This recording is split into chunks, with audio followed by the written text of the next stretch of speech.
Itong portion na to, dun sa taas, meron na akong naging content or na-upload na video nung during winter, mga nakaraang winter na nag-slading kami dyan, snow slading na yan, or tubuganing na tinatawag. Yung mag-i-slide ka papunta dun, umpisa dun mga lodi, hanggang dun, kita nyo yung nakakarating ako nyan dun oh. Imagine, layo oh. Siguro mga 250 meters yan, umpisa dun sa taas pababa.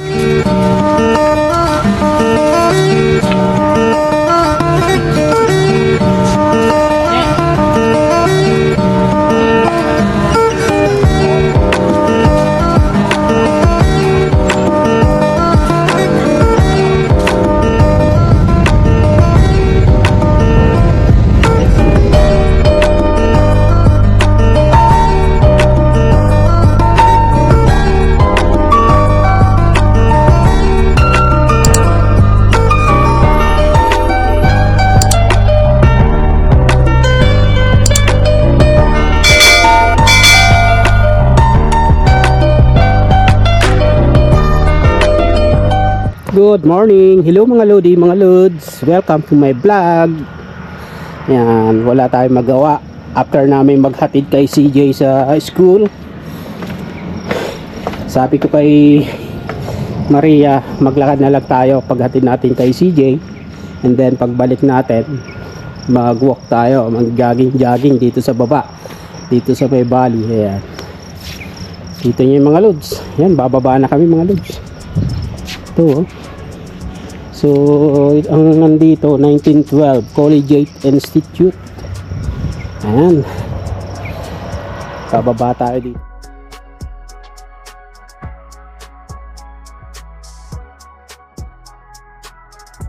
Pag summer may laruan dun ng baseball, may diamond dot. Tapos dito rin parang football or soccer. Ito ewan ko kung anong, baka soccer ito or yan. May mga activities dyan na nagaganap tuwing summer time.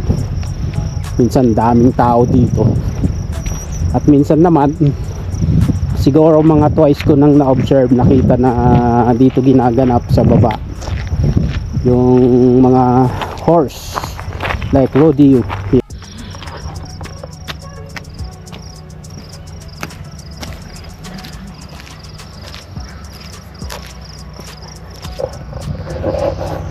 Magandang umaga po mga kabayan, mga lods, mga idol. Ayan, nandito kami ngayon sa May Valley, kung saan merong biking trail or paikot yung mga daanan na pwedeng mag-exercise, mag-jogging or maglakad-lakad. Napaka komportableng maglakad-lakad dito, at tulad ng panahon ngayon, itong panahon ngayon mga lodi, mga lods, sakto sa oras ng paglalakad-lakad para exercise, pampalusaw ng kolesterol, tulad yung may tiyan, para pawisan tayo kahit papano. Nabanggit ko nung sa kabilang video, banda doon mga lods. Ayan, yung pag winter time, doon kami nag-i-slading. Ayan, umpisa doon sa pinakataas, mag-i-slading kami pupunta layo, mga almost 250 to 300 meters yung layo niyan pag nag-slading kami niyan, or tubuganing na tinatawag. Ayan, pag winter yon. Pero kailangan yung snow medyo sakto lang, hindi sobrang kapal, or hindi siya yung buhaghag, or yung pag ginamit mo yung pang sliding talagang maganda, mag-i-slide siya. Siguro pag mag-winter, pag nag-snow siya ng mga 2 linggo or 1 linggo na na-steady yung snow niya, na yung temperatura na hindi sobrang lamig, hindi sobrang, yung sakto lang na yung snow ay hindi naglulusaw, kumbaga steady siya, buo, para yung pang sliding mo talagang maganda. kumbaga yung dadaanan. At ngayon ng mga loads, ito naman yung mag-tsura pag summertime. Meron ditong diamond, merong mga nagkakailan to 4 or 5 na palaruan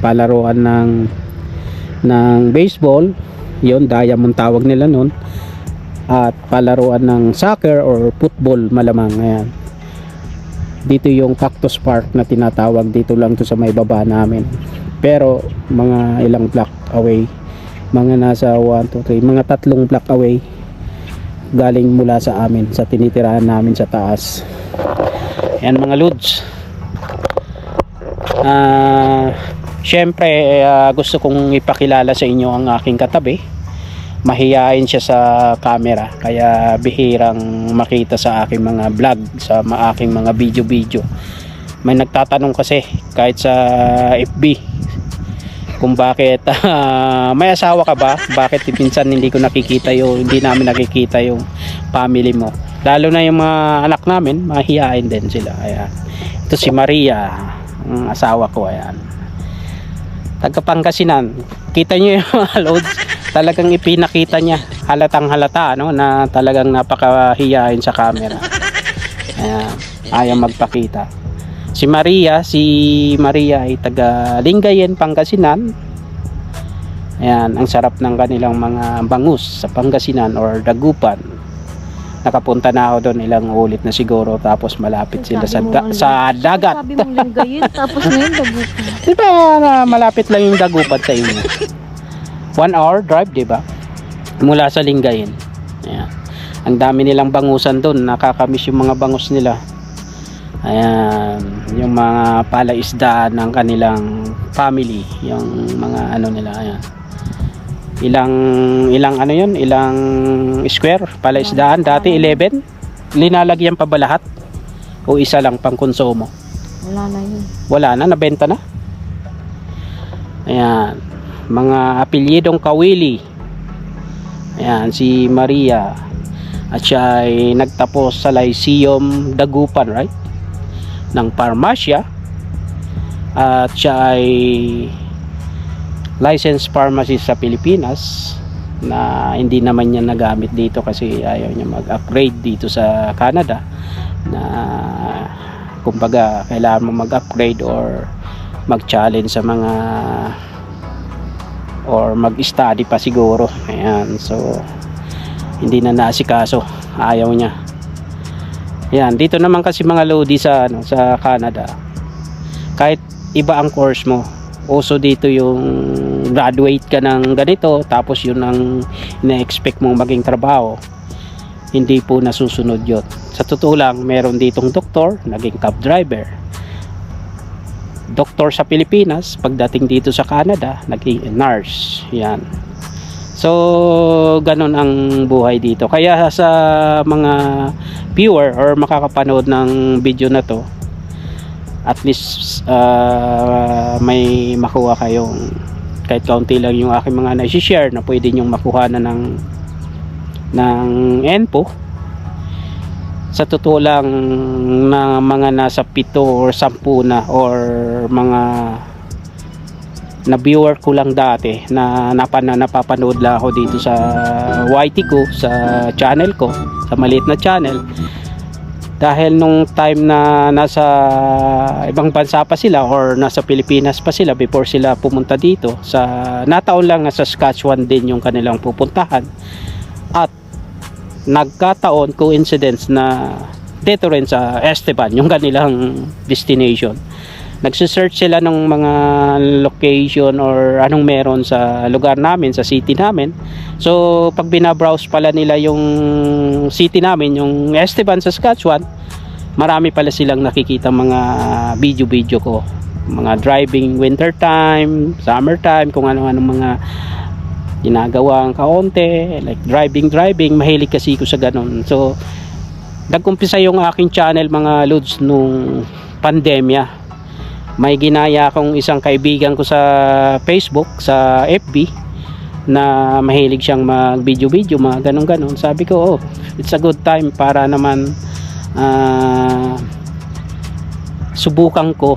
Wala namang mawawala, and kahit papaano may share natin. Madadala natin yung Saskatchewan, Canada, sa Pilipinas, especially sa mga tulad nga ng nabanggit ko na nakapunta na dito or mga parating din dito sa Saskatchewan, especially dito sa city nga namin. Kaya ayun, nakatulong sa kanila. Then may mga pagtatagpo na minsan sa grocery or sa shoppers mall, bigla na lang, uy, di ba ikaw yung vlogger? Pinapanood kita sa Pilipinas eh. Medyo nahiya ako, ayaw kong kasi maraming tao o bibiglayin ka ng ganun. Ako daw yung vlogger na pinapanood ka namin sa Pilipinas. Hanggang sa nagkakilala, kaibigan, hanggang sa nung time na gusto nilang mag-apply na nai-assist ko din sila, na i-refer ko sila sa sa trabaho namin na timing na hiring, sinubukan nila. At syempre sabi ko, sige, hiring sa amin, bahala na kayo, sa inyo naman yan kung maganda yung interview nyo, basta ang sa akin, huwag tayo maging madamot, sinishare lang natin kasi hiring naman na yan. Then yung nakaraang 2 weeks ago lang, meron na naman, nasa No Friends ako, nag-grocery. Sabi sa akin nung babae muna, ikaw yung pinapanood namin sa Pilipinas bago kami nakarating dito. Adi, ako pa nga yung nag-message sa'yo kasi meron talaga sa akin mga nagbi-message na may hinihinging impormasyon na minsan about kumusta yung mga renta, madali bang makahanap ng apartment, mga tirahan, mga ganon. May nagme-message talaga sa YT ko. So pasensya na sa iba doon kung hindi ko man na-reply. Ayan, yun nga yung binabanggit ko. Nagkita kami sa No Frills, hanggang sa maya-maya yung asawa niya, oy, kasi siya una kong nakita sa bandang kabilang side ng grocery store. Sabi niya, yung asawa ko may pinuntahan lang. Tapos nung bumalik na yung asawa niya, sabi niya, ganoon din yung sabi niya, pinapanood ka namin sa sa Pilipinas, sa YouTube, sa kay YT. Dahil nga parating kami dito sa lugar nyo, sa lugar na to. So ayan, kita nila kahit papaano siguro, masasabi ko nakakapagbigay tayo.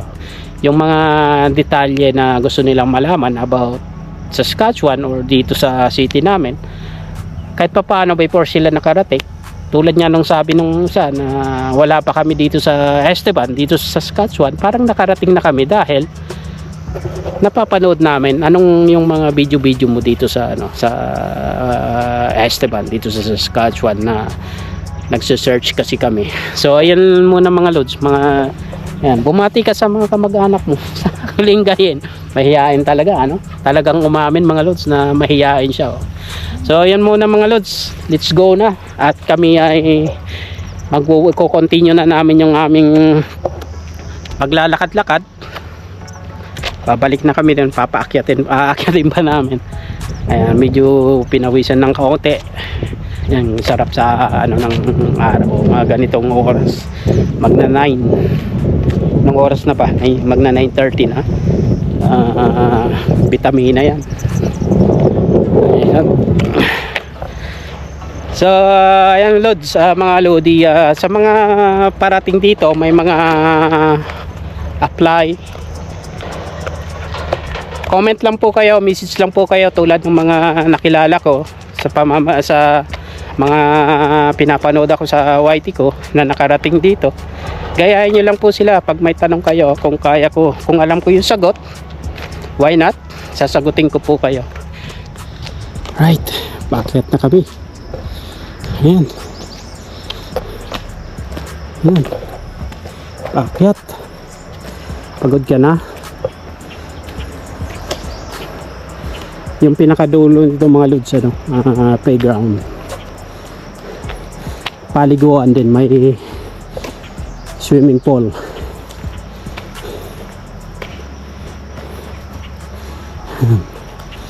Pinakadulo nito kung saan ako kumukuha ng mailbox namin.